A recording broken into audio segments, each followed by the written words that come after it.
Buenas noches, señoras y señores. También un saludo a todos ustedes. Esta semana en Madrid va a celebrarse un congreso internacional sobre la muerte. Es el tema que nosotros queremos tratar esta noche también aquí. No lo vamos a llamar la muerte, sino la vida, después de la vida.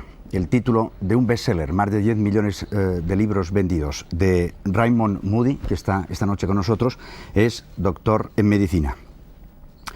Las personas que sufrieron estas experiencias, ¿estaban vivas? ¿Estaban muertas? ¿En qué estado estaban? Con nosotros José Manuel Reverte, que es antropólogo forense. Él nos responderá a estas preguntas. ¿Qué hay después de la muerte? Evidentemente, cada uno libremente puede pensar, imaginarse lo que prefiera. Tal vez una de las posibilidades que tiene más probabilidades sería el tema de la reencarnación, aunque hay que explicarlo de muchísimas formas. Lo haremos esta noche con Francisco López, presidente de Yoga por la Paz y uno de los artífices del Congreso sobre la Muerte que se celebrará esta semana en Madrid. La muerte iniciática. ¿Esto qué es?, me preguntaba una persona que estaba bautizada. De esto hablaremos con Isidro Palacios, que es redactor jefe de la revista Más Allá. La muerte iniciática. La vida como iniciación. El camino del corazón es el título de un libro, finalista este año del premio Planeta. Su autor, Fernando Sánchez Drago, está también aquí con nosotros y con él hablaremos de estos temas. Hace unos días, serían las 8 o las 9 de la mañana, en el aeropuerto de Madrid me encontraba con una persona que también está aquí con nosotros y le recordaba que tenía que venir a hablar de la muerte y me contestó, el hombre es el único animal que muere. Respuesta hermética y casi misteriosa. José Luis Pinillos, un sabio de nuestra generación, un catedrático emérito.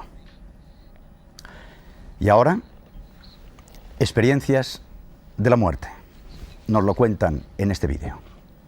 Los supervivientes de la experiencia de aproximación a la muerte han vuelto como testigos y nos han obligado a contemplar la muerte de cerca.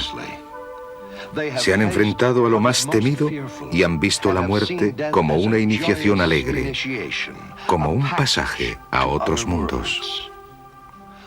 Veamos el caso de Steve, un soldado profesional que fue herido en el pecho durante un ataque de artillería de los Vietcong cuando realizaban una misión en 1965.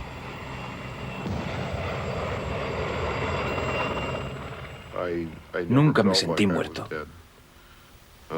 Puede que mi cuerpo físico hubiera muerto, no me preocupaba mucho. Mi espíritu estaba vivo sin duda alguna. Cuando llegué a la luz me sentí lleno de vida. Probablemente más de lo que me he sentido nunca. Simplemente quería quedarme allí. Entonces, o quizá después, me vi junto a un arroyo.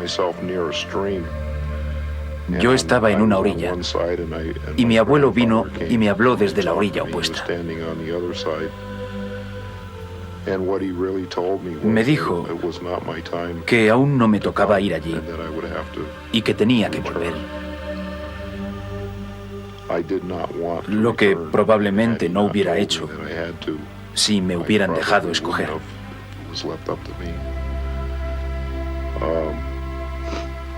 Poco después desperté.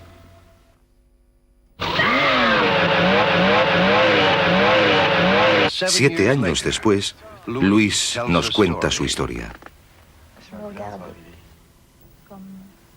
Me estaba mirando a mí misma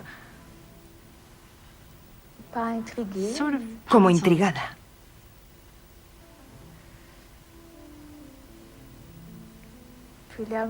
Pero entonces volví a encontrarme en mi cuerpo.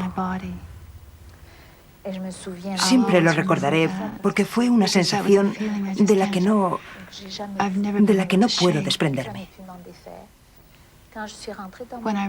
Cuando volví a mi cuerpo, tuve la clara impresión de estarme introduciendo en un traje de buzo. Solo que este era por lo menos 2 tallas más pequeño. Y luego volví a salir de él, al ver a la ambulancia que se iba. Más tarde me vi sentada junto al conductor. E iba diciendo para mí, este chico va a tener un accidente. Va demasiado deprisa. Y no tiene por qué. No hay razón para tanta prisa. Quería tranquilizarle. Decirle, no te preocupes. Estoy bien donde estoy. No pasa nada. Y entré en un túnel, aunque es difícil de expresar en palabras. Era como una diana que se convirtió en túnel lleno de extraordinarios colores que parecían emanar del interior. Yo estaba allí. Yo era el color y el sonido.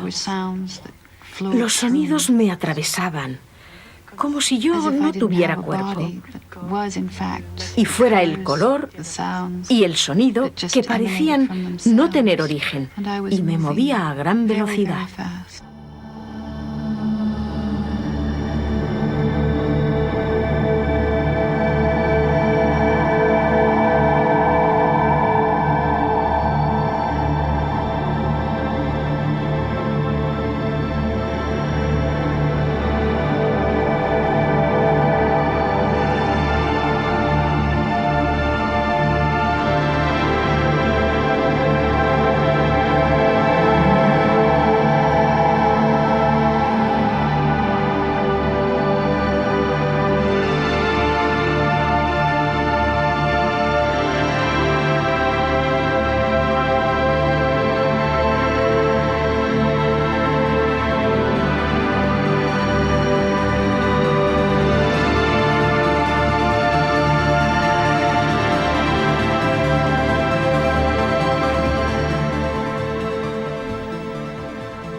Doctor Raymond Moody, aunque estas experiencias que acabamos de escuchar en este momento no son las mismas que usted narra en su libro, sin embargo, se parecen mucho. ¿Cuál es su postura frente a estas que usted narraba en el libro? ¿Qué pensaba sobre estos casos? Bien, en primer lugar, yo creo que tenemos que darnos cuenta de que estas experiencias tienen un gran efecto emocional sobre las personas a las que les ocurren. Y ciertamente parece que existe una gran similaridad de todas estas experiencias a través de todas las culturas y han sido estudiadas por médicos en culturas muy distintas que nos dicen que estas experiencias son las mismas. Yo pienso que como hombres de ciencia también tenemos que darnos cuenta de que debemos de ser muy cuidadosos en no tratar de decirle al público que estas experiencias constituyen una prueba científica de que vivimos después de la muerte, pero sin embargo yo pienso que también nos encontramos en una situación en la que el método científico, tal y como nosotros lo conocemos, quizá no es plenamente adecuado para que nosotros comprendamos estas experiencias tan complejas y lo que significan. Yo creo que realmente tenemos una situación en que las personas no pueden llamar a ningún profesional que tenga la respuesta final de todas estas cosas. Tenemos una situación en que las personas pueden decidir por sí mismos qué es lo que significan estas experiencias. Personalmente, esto ha tenido sobre mí un gran impacto y también sobre todos mis colegas médicos a través del mundo que han investigado estas historias. Usted se interesó en el tema. Usted se interesó en el tema porque había tenido algún tipo de experiencia. No me refiero a un accidente ni ese tipo de experiencia, sino alguna interior, que usted tuviese alguna duda respecto al futuro del hombre, del ser una vez muerto. Yo nací en una familia que no era realmente una familia muy religiosa. Mi padre es cirujano y no tenía ninguna práctica religiosa. Y yo supuse, cuando era niño, que cuando nos moríamos desaparecía nuestra conciencia, que era como entrar en una especie de vacío impenetrable. Y cuando yo estaba estudiando filosofía en la Universidad de Virginia, oí que un profesor de psiquiatría en esta universidad había tenido una experiencia poco corriente cuando estaba al borde de la muerte, y por lo tanto yo hablé con este hombre sobre su experiencia, y 4 años después, cuando yo enseñaba filosofía en una universidad, encontré a uno de mis propios alumnos que había tenido una experiencia idéntica. Entonces me di cuenta en ese momento de que tenía que haber algo más a todo esto, que esto era una dimensión que todavía no se había investigado de la experiencia humana. Y me ha dicho usted que estaba explicando filosofía. Desde el punto de vista filosófico, ¿cómo explicaría usted estos hechos? Cuando empecé a investigar todo esto, yo supuse que nos estábamos enfrentando a algún tipo de alucinación, que estas personas alucinaban quizá debido a que tenían un menor flujo de oxígeno en el cerebro, o quizá que era alguna especie de fantasía que se autocumplía, es decir, ellos deseaban tanto que cuando su ego se enfrentaba a la muerte era incapaz de enfrentarse a la nada, y entonces fabricaba toda esta historia tan bella para consolar a sí mismo. Pero más adelante, cuando entré en la escuela de medicina y tuve la oportunidad de entrevistar a estos pacientes poco tiempo después de su resucitación, llegué a una conclusión bastante distinta, y tengo que confesar con toda honradez que no hay ninguna explicación científica clara que yo sepa para estas experiencias. El doctor Reverte es antropólogo y forense. ¿Usted se ha encontrado con casos similares? He encontrado, sobre todo en las regiones indígenas en las que yo he vivido, en América, experiencias muy curiosas de indios que se han podido desdoblar. La idea que tienen ellos, fundamentalmente el indígena, es que tienen 2 espíritus. Uno de ellos muere, desaparece, cuando muere el individuo, y todavía queda otro mientras queda carne. Entonces ellos esperan a que descarne completamente el cadáver para enterrar los huesos en un entierro secundario, pintarlos con rojo urucú o achiote, Balavixa orellana linné, una planta tropical que precisamente tiene ese color rojo, el rojo de la sangre, de la vida, y entonces hace una fiesta. Pero muchos de los chamanes o brujos, vamos a llamarles así, con los que yo he convivido y he tenido buena amistad, han realizado experiencias curiosísimas de desdoblamiento, y se pueden ver a sí mismos, bien tomando algunas sustancias alucinógenas o bien por una concentración, un estado de concentración especial que les permite salir de su propio cuerpo y verse a sí mismos. Inclusive muchos ese sistema o esa idea de la bilocación realmente la practican. O sea que yo me he llevado muchas sorpresas con la vida de los indígenas. Estas experiencias no las he visto en personas moribundas, y he tenido que atender casos de moribundos, pero ninguno de ellos me ha hablado de esto. Pero si usted tuviera que comparar la situación en la que se encuentran voluntariamente estos indios de los que estaba hablando y estos otros que, habiendo sufrido un accidente o estando en una situación de coma o de estado último ya de gravedad, se encuentran en unos síntomas similares, unas explicaciones idénticas. Bueno, una de ellas es precisamente la característica de verse a sí mismo, de salir de su propio cuerpo. Las experiencias de la NDE, como llaman los ingleses o americanos, es lo que podríamos decir muerte, casi muerte, ¿no? Experiencias cercanas a la muerte, es en realidad una zona en la que no es lo mismo unos grupos que otros, cada uno tiene sus ideas en ese sentido, pero las fundamentales características son, una de ellas es el ruido que se oye. Después de eso es una especie de sensación de que se desaparece o de se desdobla de la persona, y eso lo tienen los indígenas. Después de eso es la penetración por un túnel, la aparición de una luz viva hacia que ellos se dirigen. Esa luz les habla, además se encuentran con personas de su familia o conocidos que han tenido anteriormente. Mientras les suceden estas cosas que usted está narrando, se les ha dado por muertos, realmente. Efectivamente. En algunos casos. Sí. ¿Cuándo una persona está muerta? Usted que es forense. Nosotros tenemos como características para determinar la muerte de un individuo la paralización de la respiración, la paralización de la circulación y el silencio bioeléctrico del cerebro. De manera que esos 3 elementos fundamentales. Pero claro, no siempre tenemos un electroencefalograma para poder detectar todo eso. Entonces hay otra serie de signos externos del cadáver, como son el enfriamiento progresivo. Un cadáver actúa exactamente igual que un cilindro. Se va enfriando paulatinamente por la parte externa hasta llegar a la parte interna. primero las manos o los pies, después va siguiendo por ese orden hasta el interior, y a las 24 horas todavía queda calor en un cadáver en los órganos internos. Aparte de eso también es la depresión del globo ocular, queda flácido. Además también hay una característica muy interesante, como es que el pH sanguíneo normal suele ser neutro o alcalino en el cuerpo humano, y en cambio cuando el individuo muere, a los pocos, casi a la media hora, ya hay un cambio, una alteración del pH, y hay una acidez. Y por medio de una técnica que es colocar un papel de tornasol debajo del párpado, se puede ver si ese papel de tornasol vira hacia la línea ácida, y entonces si hay acidez es que el individuo está muerto. O también la elasticidad de los tejidos. Si usted coge un tejido de una persona viva y coge un pellizco, al poco tiempo lo suelta, la piel vuelve a su posición primitiva. Si usted coge un cadáver, un pellizco, y quita los dedos, ese pellizco queda ahí.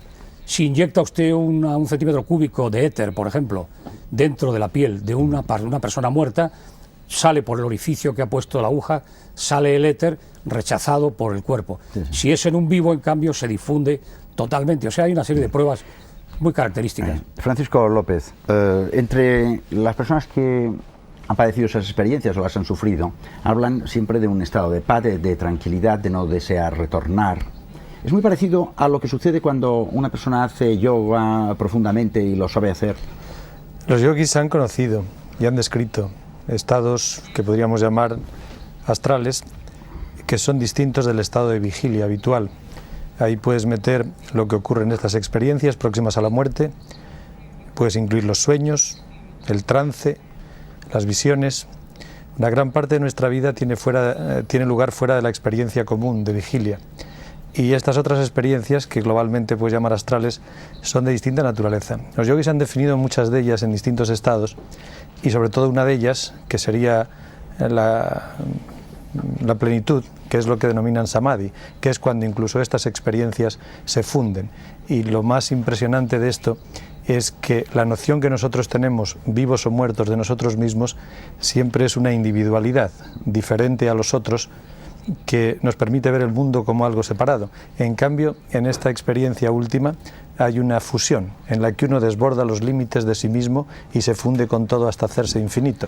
Usted habla en algunas ocasiones, yo le he escuchado hablar de la conciencia unitiva. Hay gente que también en esta experiencia dice que ha visto cómo pasar toda su vida en unos segundos, en unas milésimas de segundo, y usted lo llama conciencia unitiva, algo así, ¿no? Raymond ha nombrado a esa experiencia como memoria panorámica, que es lo que ve el moribundo, el que está en esta experiencia en décimas de segundo, los hechos más sobresalientes de su vida, que no siempre son los que él creía que eran más sobresalientes.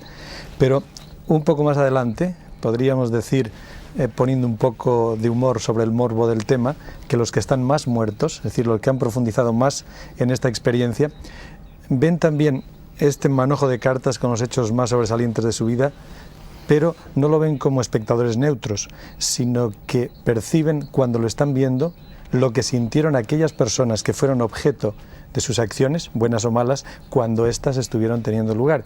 Y eso es una experiencia muy reveladora y que a mí me ha hecho pensar mucho, porque de alguna forma podría explicar, en otros términos, la gran metáfora del juicio final.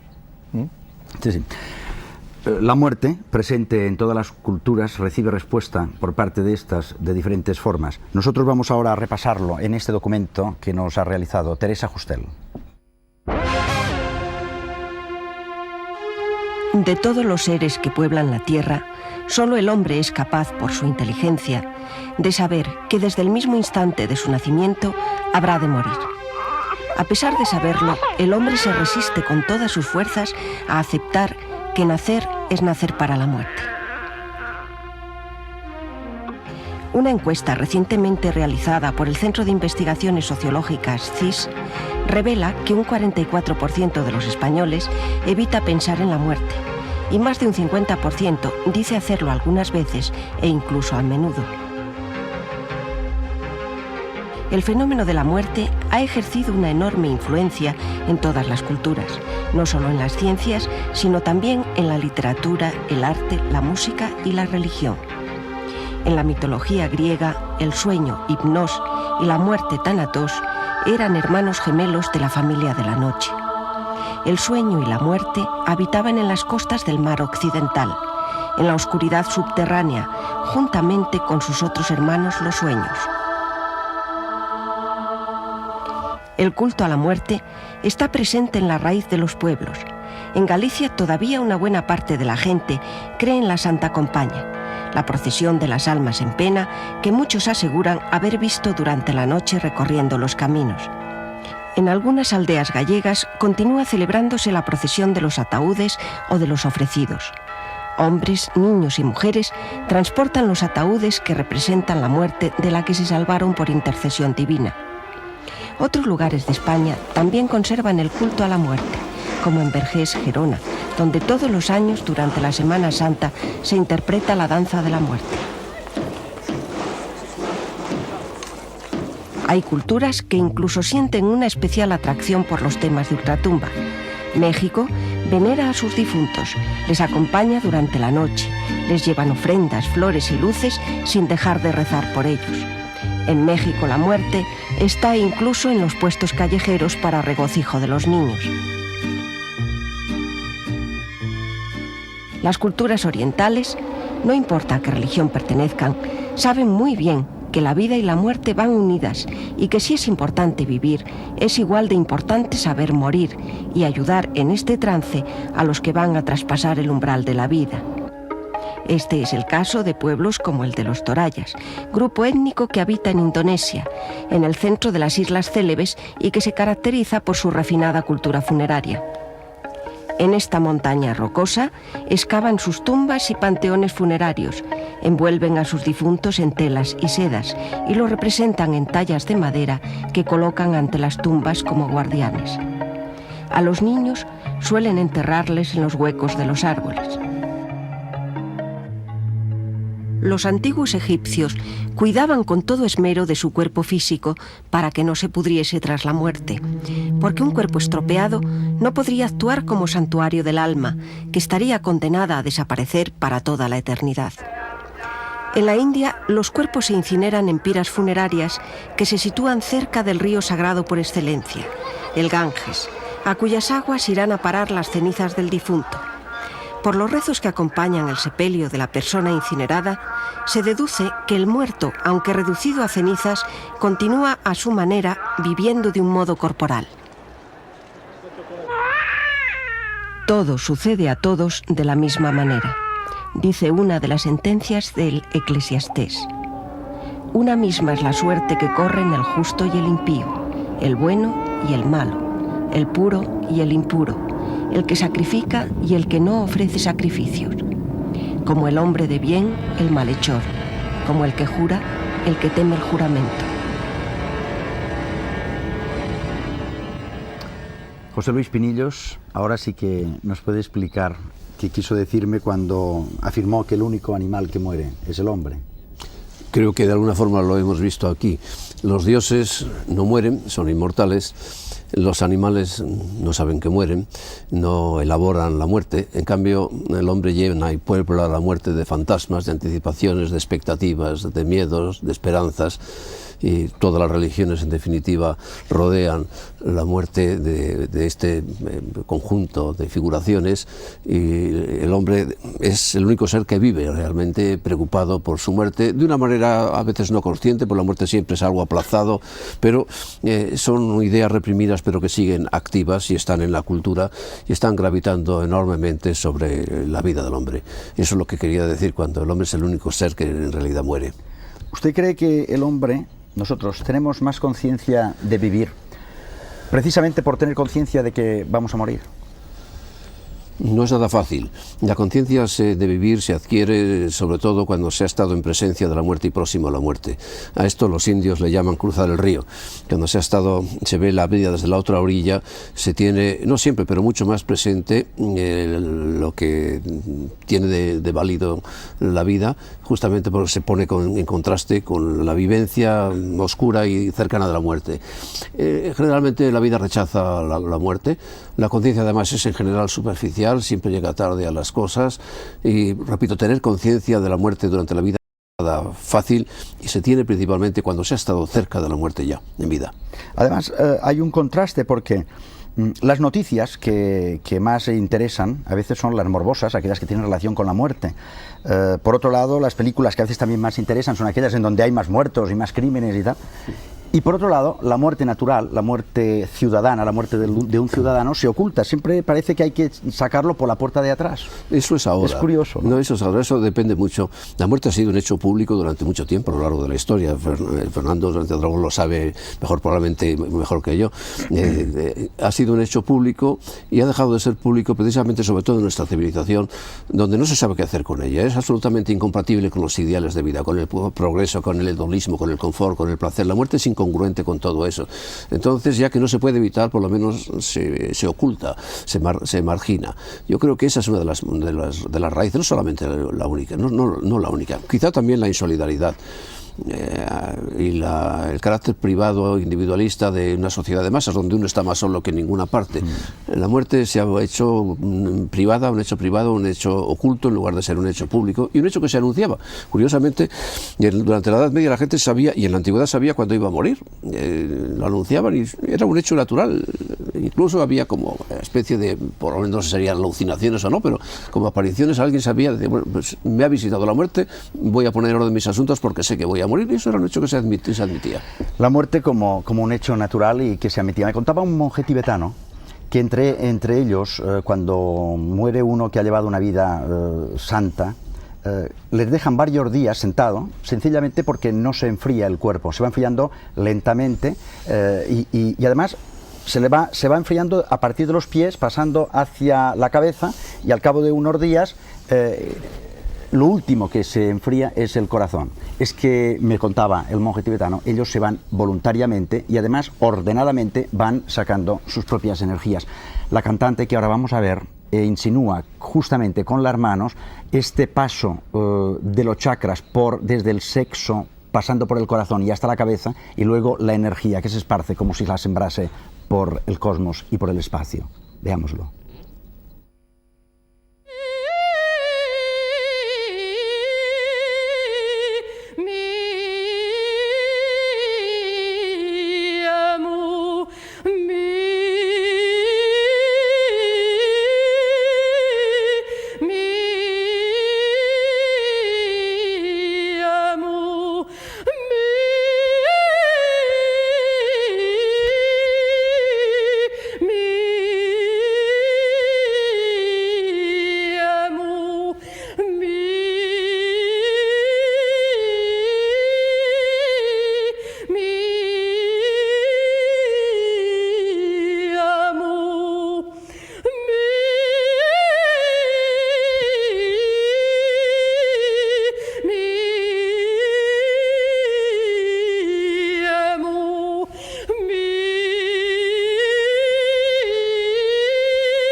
Este es un canto cretense que no se había nunca interpretado en público y lo hemos hecho para el programa. Francisco López, ¿cómo definirías, ya que hemos hablado hace un momento de la reencarnación, cómo la definirías tú? Eso es muy difícil, es una pregunta que, si se ha de contar con seriedad, es muy difícil. Yo personalmente tengo la impresión de que la vida no se produce de una forma sincopada, sino que es absolutamente lineal. Es obvio que lleva un progreso y un proceso, y las existencias son pequeños capítulos de esta larga vida, o las vidas son pequeños capítulos de esta existencia. No me cabe la menor duda de que hay una continuidad y que las criaturas no nacemos y desaparecemos como burbujas. Ahora, si me preguntas qué es lo que se reencarna o quién se reencarna, eso es muy difícil de decir. Pero la personalidad... estaría bien que hiciésemos un esfuerzo, porque a veces cuando la gente habla de la reencarnación se imagina unas cosas que no son.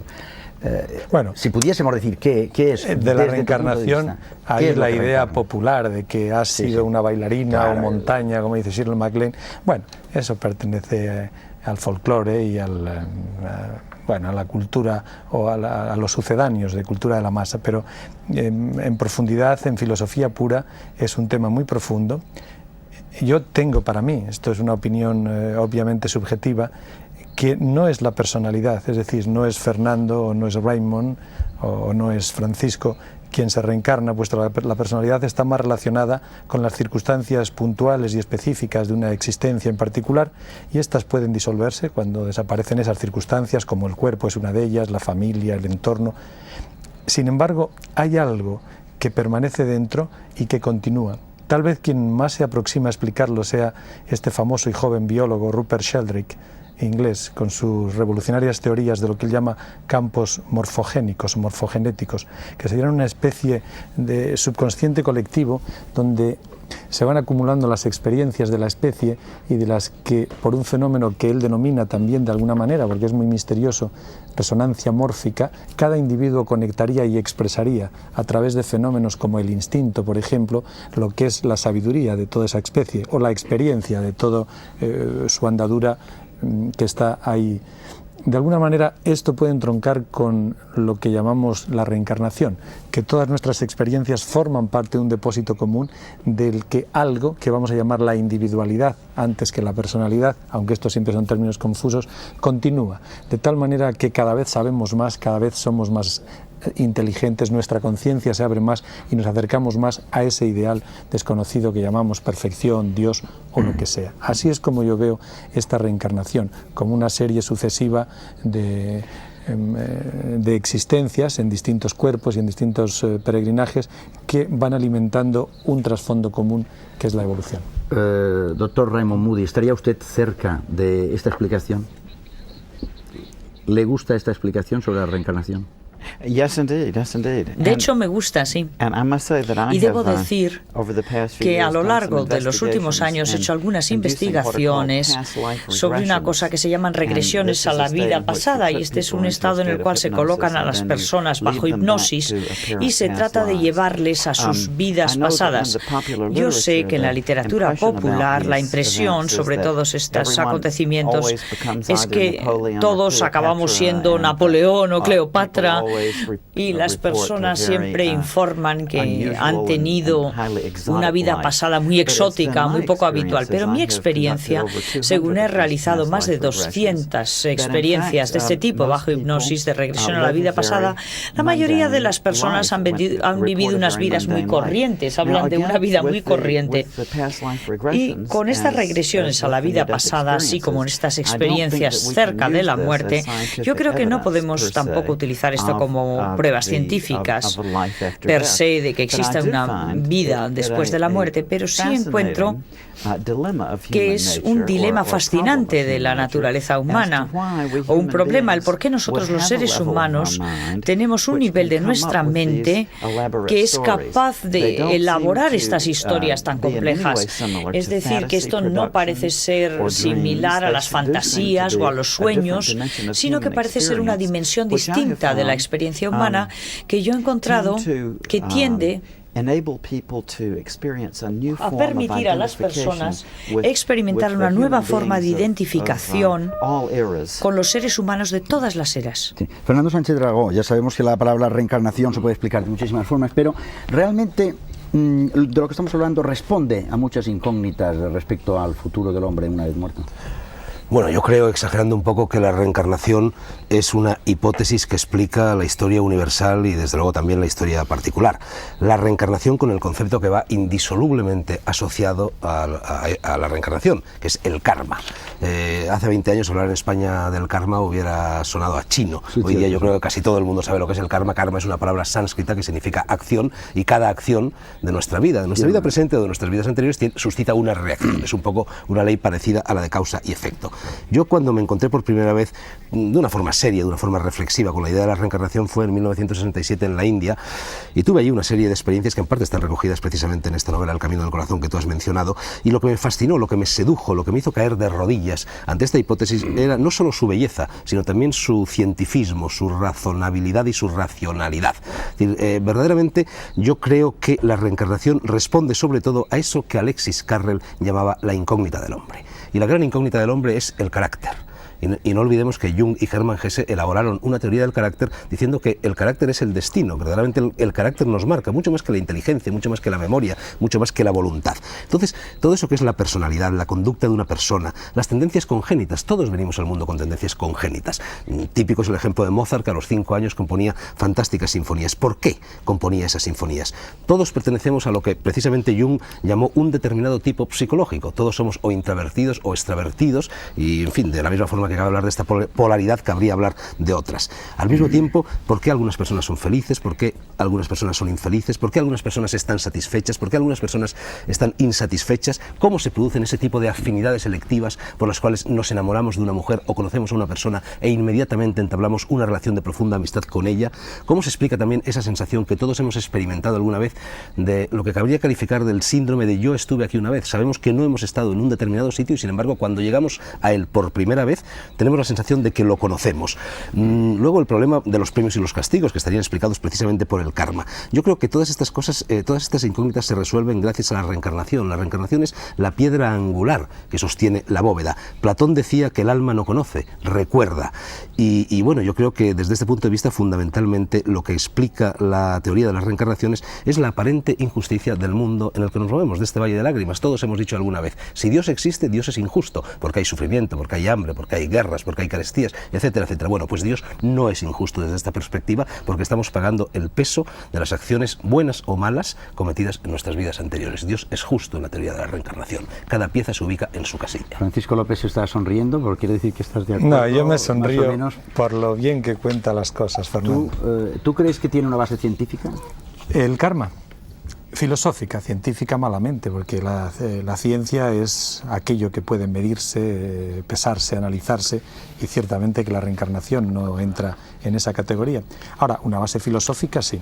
La reencarnación se puede aproximar uno por el sentido común, desde luego a través de la ley de causa y efecto, porque es la única que razonablemente explica lo inexplicable en este universo. Es superior a otras hipótesis que se nos han brindado, eso es indudable.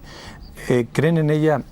Fíjate qué datos te voy a dar recientes que han caído en mis manos por un azar acaso no tan casual. En los Estados Unidos han hecho unas estadísticas en las que se ha demostrado que de seres pertenecientes a confesiones como católicos o protestantes cristianos que por tradición no creen en la reencarnación, sin embargo el 25% de los católicos y el 32% de los protestantes creen en la reencarnación en los Estados Unidos. Y la única manera en la que puede uno aproximarse a esto, te decía, es a través del sentido común y un poco a través de la intuición. De la intuición y de la experiencia propia. Hemos hablado de la ley del karma, premios, castigos, vidas. Claro, todo esto es un poco trágico. El dies ire y dies illa, ese día que siempre tememos, pero que llega. Lo vamos a escuchar ahora interpretar. Y quiero advertirles una cosa. El tambor que ustedes van a ver es un tambor ideado, inventado por Leonardo da Vinci, pero que nos lo han confeccionado para este programa. Fíjense en él. Dies illa, dies ire.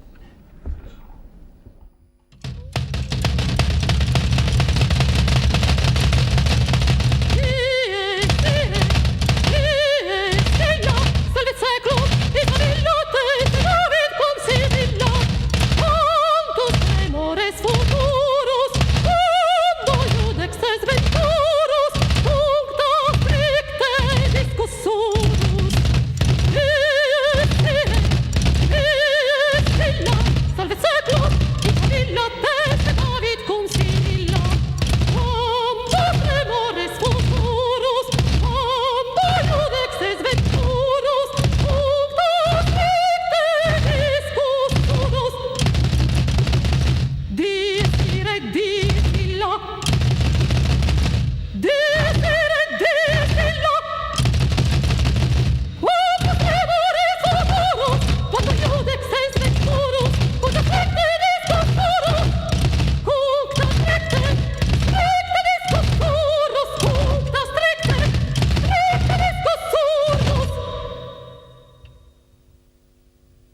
dice Mahoma que hay que morir antes que morir. Es un consejo que él da. Isidro Palacios, ¿es una forma de explicar esa muerte iniciática? Bueno, en realidad todas las religiones tienen como condición fundamental el proponer la muerte en vida para todos los seres humanos y máxime fundamentalmente para aquellos que siguen una vía dentro de cada una de las religiones. De hecho, hay un factor paradójico en esto, porque todas las religiones proponen la vida eterna, pero la vida eterna como condición a morir previamente. Cristo decía que quien quiera ganar la vida la perderá y que quien quiera perder la vida la ganará. De hecho, en el fondo, la propuesta en realidad de todas las religiones consiste en esto. Incluso en su doctrina no es necesario morir como entendemos literalmente esta expresión, sino morir cotidianamente con los actos, con las afirmaciones, con los principios que se pueden asumir.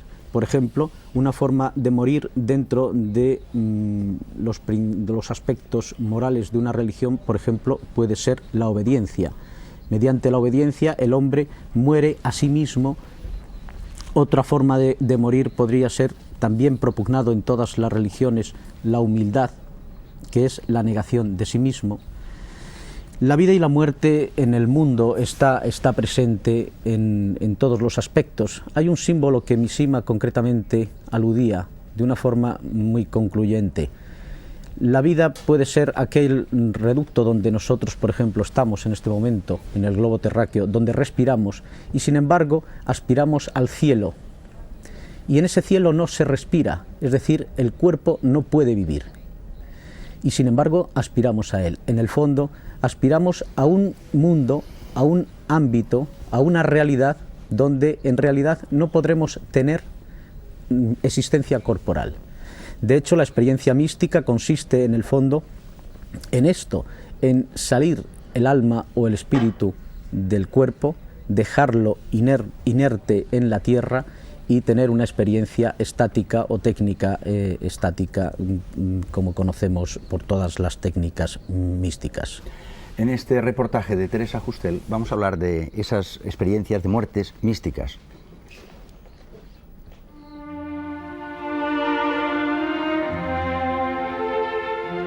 La palabra bautismo tiene su origen en el verbo griego baptein o baptizein, cuyo significado es sumergir, lavar. La ceremonia del bautismo es, pues, una inmersión en el agua similar a las abluciones rituales conocidas en muchas religiones y especialmente en el antiguo judaísmo. El significado que se le da a este rito varía según los casos. Para el orbe cristiano, el bautismo es un auténtico rito de paso, por el que el niño o el adulto muere con Jesucristo y es sepultado con él para resucitar a una nueva vida. El bautizado, antes espiritualmente muerto y aún sin nombre, deja atrás una vida imperfecta y se inicia en otra más elevada. El capítulo 3 del Evangelio de San Juan se refiere a este segundo renacer cuando Jesús le dice a Nicodemo, uno de los jefes de los judíos, que es necesario nacer de nuevo para ver el reino de Dios. Quien no naciere del agua y del Espíritu no podrá entrar en su reino. Jesús responde a Nicodemo con la doctrina de la muerte espiritual, pues nadie puede transformar su vida si no nace y muere sucesivamente hasta lograr la máxima perfección. Las iniciaciones monacales o sacerdotales significan la muerte a una vida anterior, a los bienes terrenales, a la familia e incluso supone la renuncia en muchos casos al propio nombre. Recibe este velo, signo de tu consagración a Cristo el Señor y de tu dedicación al servicio de su Iglesia.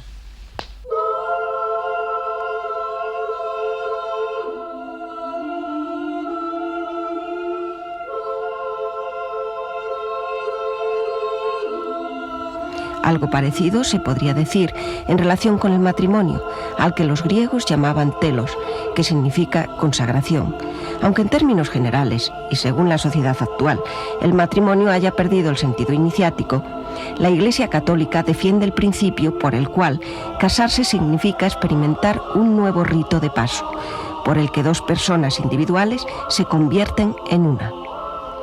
En la doctrina cristiana del matrimonio se expone claramente que ambos esposos, después del juramento delante de Dios, comienzan una nueva vida en la que ya no podrán existir como solteros.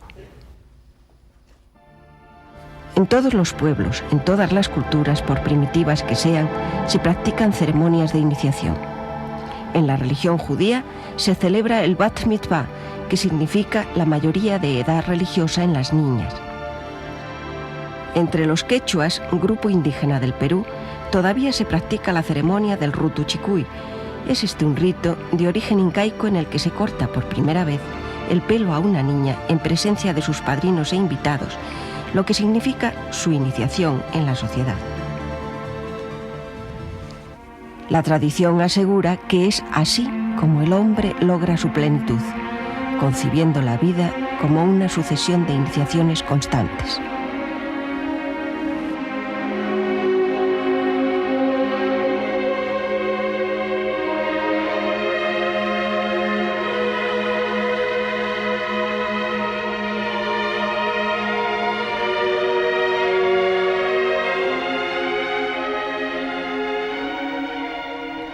Isidro Palacios, hemos visto aquí algunos ritos de pasos o de pasaje. Sí, efectivamente es muy curioso porque, salvo algunos ejemplos que en realidad son islas dentro del mundo moderno, islas tradicionales, heredadas del mundo arcaico, porque en realidad todas estas cosas que hemos visto no pertenecen al mundo moderno. El mundo moderno vive una no iniciación, sino una contrainiciación. Es decir, esta palabra, iniciación, fundamentalmente como propuesta para el mundo en el que estamos en este momento, indica y se refiere a la unión del cielo y de la tierra. Desde el punto de vista tradicional, el hombre de la Edad de Oro consideraba y realizaba este rito de paso, es decir, esta unión del cielo y de la tierra sin necesidad de morir. Pero con la caída, cuentan todas las tradiciones, que el hombre, para realizar este rito de paso, esta comunicación entre el cielo y la tierra, esta iniciación, necesita morir. De hecho, la vida monacal, por ejemplo, que hemos apreciado aquí en estas imágenes, supone una renuncia al mundo, al propio parentesco, al propio yo incluso, y incluso no solo al yo en cuanto a entidad corpórea y psíquica, sino incluso en cuanto a su designación, se cambia el nombre, etc. El mundo moderno entiende en este sentido que para pasar de una esfera a otra basta, por ejemplo, con cumplir una edad. Se pasa de la adolescencia a la madurez o se hace una persona hombre en el mundo moderno solo por el mero hecho de cumplir una edad. Esto en el mundo tradicional es inconcebible.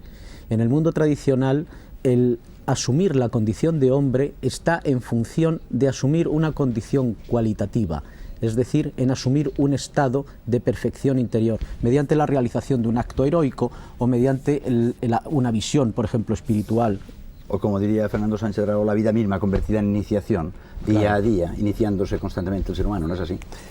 Bueno, yo desde este punto de vista, tengo poco que añadir a lo que ha dicho Isidro y a lo que acabamos de oír en el reportaje. Hombre, yo creo que la iniciación fundamental es la muerte. La muerte no es más que una puerta que abrimos y pasamos del mundo de lo visible, del mundo de lo tangible, del mundo de lo audible, del mundo de los sentidos al mundo de las esencias. Y desde ese punto de vista, lo que sucede como iniciación en la vida es una tentativa, ya lo ha señalado Isidro, de reproducir la muerte en la vida. En todas las religiones han codificado esta serie de ritos de pasos, eso que se llama sacramento. No existen solo en la religión cristiana, no existe ninguna religión que no tenga sus propios sacramentos. Ahora bien, ¿qué es lo que sucede? Sucede que la muerte es iniciática para todo el mundo. Quieras que no, quien muere se inicia para bien o para mal. Quien muere pasa del mundo del Valle de Lágrimas al macrocosmos. En cambio, durante la vida evidentemente es un banco de pruebas en el cual se nos somete a una serie de, una especie de examen, hay unas pruebas que vencer y quien las vence va iniciándose y va progresando en el camino del conocimiento, en el camino del desarrollo espiritual. La mayor parte de las personas no vencen estas pruebas, simplemente efectivamente, una persona que ha sido bautizada y que pierde la fe ha sido derrotada por esa prueba. Una persona que se casa y se divorcia ha sido derrotada por esta prueba. Y entonces, en el camino iniciático que debería de ser la vida, la mayor parte de las personas se quedan convertidas en esclavos del templo, como sucedía en el Antiguo Egipto. En el Antiguo Egipto, lo he contado en más de una ocasión en este tipo de programas esotéricos, cuando el catecúmeno, la persona que quería iniciarse, llegaba a la puerta del templo, se le avisaba de que si no recorría el camino hasta el final, permanecería durante el resto de sus días como esclavo de los sacerdotes. Esto es lo que sucede, yo creo, en el terreno de la vida. Quien no supera todas estas pruebas es juzgado en un juicio final, y en ese juicio final se le va a condenar a descender. No se le va a condenar a un infierno de por vida, se le va a condenar sencillamente a volver a repetir esas experiencias con el listón más bajo. Bueno, yo creo que esto es lo que se puede decir. José Luis Pinillos, ya para terminar, ¿existe para usted una razón, una posibilidad racional de que realmente existe algo después? Yo creo que el concepto de razón, la idea de razón ha cambiado muchísimo en los últimos decenios. Realmente la razón científica naturalista hasta hace 20 o 30 años, quizá algo más, era muy incompatible, muy poco compaginable con este tipo de experiencias que estamos comentando aquí, respecto de las cuales carecía de instrumentos y por lo tanto era enormemente escéptica y la rechazaba. Incluso aquí se ha hablado de la imposibilidad de que haya una evidencia científica sobre este tema. Yo creo que el momento actual de la ciencia es espléndido en el sentido de que la propia física se ha acercado al mundo de lo ultrasensible, al mundo de ese mundo del más allá que nos parecía a veces pura fábula a las personas, no sé, con una formación científica. Y también creo que se ha citado aquí el nombre de Sheldrake. Hay toda una serie de físicos, desde Schrödinger hasta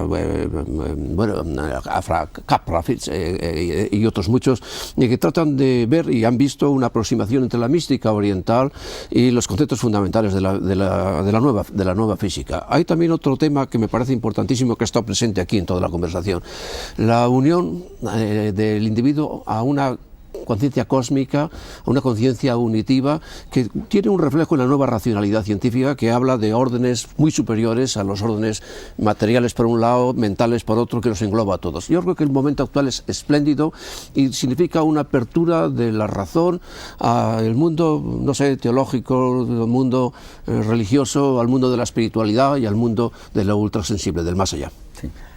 Polvo eres y en polvo te vas a convertir, como en muchísimas veces hemos oído y se lee.